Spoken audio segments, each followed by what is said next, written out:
Hello, আসসালামু আলাইকুম। Welcome back to my another new video. আপনাদের তো কালকে আমি বলেছিলাম আমরা কালকে কি করব না করব সবই পরের পার্ট 2 ব্লগে শেয়ার করব। এখানে আমরা সীমান্ত টাওয়ারে আসার পরে আমরা উপরে চলে যাই। এখানে নিচের ব্যাকগ্রাউন্ডগুলো ফার্স্টে ঘুরে ঘুরে দেখছিলাম কি আছে। এটা নতুন উদ্বোধন হয়েছে, তাই আসমি আর আমিরা আমাকে সাজেস্ট করে যে মামি চলো আমরা এখানে যাই, যেয়ে দেখি কি আছে। ওরা একবার চলে এসেছিল, তার আমাকে নিয়ে এই সেকেন্ড টাইম ওরা আসে। এখানে রত্নাপু, আমি, আসমি, আমিরা, তারপর ইফতি যেতে চায়নি, ইফতিকে জোর করেই মেনলি নেওয়া। নিশিতা আমরা সবাই চলে আসি। আমি নারায়ণগঞ্জ আসলেই কোথাও না কোথাও বেরই হই। এখানে আমি আসলে ওরা আমাকে প্যাম্পার করতেই থাকে। মানে কি বলবো, ওরা আমাকে মানে মামির মতো দেখে না, ওরা মানে আমরা জাস্ট একটা ফ্রেন্ডের মতো, এরকম আমাদের বন্ডিংটা। কেউ মামি ভাগ্নি মনেই করে না। এখানে দেখেন আমরা ঘুরে ঘুরে দেখছিলাম, যেহেতু শপিং মলটা মাত্র নিউ স্টার্ট হয়েছে, তাই অনেকগুলো শপ ওপেনই ছিল না, সব কয়টাই ফাঁকা ফাঁকা ছিল। কয়েকটা শপ মাত্র ওপেন হয়েছে। অনেকেই দেখলাম আসছে ফ্যামিলি নিয়ে। কেউ কেনাকাটা করতে বেশি আসেই না, বিকজ এখানে প্রাইস এত হাই কোয়ালিটির ছিল কি বলবো। যেটা আমাদের এখানে নিউ মার্কেটে, তারপর আমি মানে ইয়ের মধ্যে যখন দেখি বসুন্ধরা, তারপরে আরও যে অন্যান্য আদার শপিং মলগুলো আছে সেখানেও এতটা প্রাইস নেই, এখানে এতটা মানে প্রাইস দিয়েছে। মানে কি বলবো, এখানে নিশিতা মিররের ভিডিও নিচ্ছিল। তারপরে এই যে আমরা এখানে দাঁড়িয়ে দাঁড়িয়ে ডিসকাস করছিলাম যে কোথায় যাব না যাব।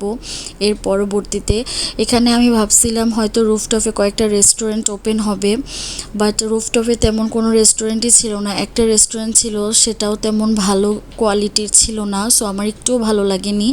বাট শপিং মলটা ভালোই ছিল, বসুন্ধরার মানে বসুন্ধরার মতো ফিল আসছিল আমার।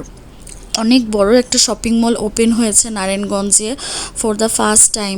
চাষারায় হয়তো অনেক শপিং মল আছে, কিন্তু আমাদের নারায়ণগঞ্জ সিটিতে এরকম একটা শপিং মল পাবো আমি কখনো কল্পনাও করতে পারিনি। রাতের ভিউটা দেখেন, জাস্ট মানে এত সুন্দর। এখানে এই যে আমরা উপরে রুফটপে এসেছিলাম, দেখছিলাম, ততটা ভালো লাগেনি। আর এখানে দেখেন বাচ্চাদের অবস্থা, ওরা এত এনজয় করেছে কি বলবো। আয়াতো আমাদের সাথে গিয়েছিল, ছোট আপু যেতে পারেনি, ছোট আপু কিছুটা সিক ছিল, এর জন্য আমরা আয়াতকে সাথে নিয়ে গিয়েছিলাম। এই যে শপিং মলটা আপনারা দেখতেই পারছেন। যখন পুরোপুরি শপিং মলটা একেবারে ওপেন হয়ে যাবে তখন হয়তো ভালো লাগবে। আমরা এখান থেকে মেনলি চলে আসি চাষারায় কলেজ রোডে এসে আমরা একটা রেস্টুরেন্টে বসি। এটা আমিরা আমাদের সাজেস্ট করেছিল, রেস্টুরেন্টটা নাকি খুবই ভালো।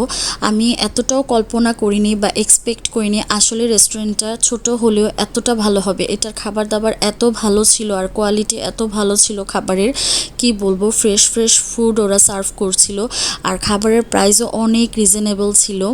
আমি চিন্তা করলাম সব বাচ্চাদের আজকে ট্রিট দিয়ে দেই। আমি এইভাবে, ওরা আসলে আমাকে যেভাবে প্যাম্পেয়ার করে কি বলবো।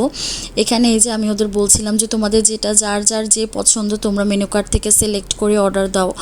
যেহেতু ওরা এখানে ফার্স্টে এসেছিল, তো ওরাই বেটার জানে যে কোন খাবারগুলো নিলে ভালো হবে। ওরা দেখেন দুই বোনে ডিসকাস করছিল, আর আপু দেখেন এখানে বসে আছে, ইফতিও বসে আছে। ইফতি তেমন কিছুই খায়নি। আর এখানে নুজাইফা কী যেন নেওয়ার চেষ্টা করছিল, দুষ্টামি করছিল। ওরা সবাই আসলে, বাচ্চাগুলো যখন সবাই একত্রিত হয় ওরা এতটা মজা করে, এনজয় করে, এগুলো দেখতেই আমাদের ভালো লাগে। আসলে আমরা যে ঢাকা শহরে থাকি আমরা এরকম বের হতেই পারি না, বাচ্চাদের সময়ই দিতে পারি না, তাই মাঝে মাঝে বাচ্চাদের জন্য বাচ্চাদের নিয়ে গিয়ে বের হওয়াটা অনেকই দরকার। এতে বাচ্চাদের মাইন্ড ফ্রেশ হয়, ওদের ডেভেলপড হয় ব্রেনগুলো। এখানে দেখেন এই যে আমরা ওয়েট করছিলাম খাবার কখন আসবে, আর আমরা সকলে যার পছন্দ মতো খাবার অর্ডার দিয়ে দিয়েছিলাম। এখানে রাইস বল নিয়েছিল, অনেকেই অনেক রকমের খাবার অর্ডার দিয়েছিল দেখেন। আর রাইস বলগুলো এত মজা ছিল, আমি টেস্ট করেছি, খুবই মজা ছিল। আর এখানে ছিল আরেকটা আইটেম মিট বক্সটাও ছিল ভালোই, এতটা মজাও না এতটা ইয়েও না। আর এখানে দেখেন আমি আরেকটা প্লেটার অর্ডার দিয়েছিলাম, এই প্লেটারটার কথা কি বলবো, এত মজা ছিল। আর পিৎজাটাও এত মজা ছিল, খুবই ভালো লাগছিল আমার এখানে এসে। আর এই যে নিশিতা মিররে আবারও সেলফি নিচ্ছিল, আর আয়াতের সাথে নিশিতা ব্ল্যাক ওয়াটার নিয়ে দুষ্টামি করছিল। আয়াত আর নিশিতার বন্ডিংটাও খুবই ভালো হয়ে গিয়েছিল। নিশিতার সাথে অ্যাকচুয়ালি সব বাচ্চাদের বন্ডিংই ভালো। আমরা এখানে কি ব্যাপারে যেন কথা বলছিলাম ভুলে গেছি। এখানে নুজাইফাকে কার্টুন দিয়ে বসিয়ে রেখেছিলাম যেন বেশি দুষ্টামি না করে। আর এখানে দেখেন আরিশফার সাথে আমি দুষ্টামি করছিলাম। আজকের এই ভিডিওটা এতটুক পর্যন্তই রাখছি, আশা করি আপনাদের খুব ভালো লাগবে। আসসালামু আলাইকুম।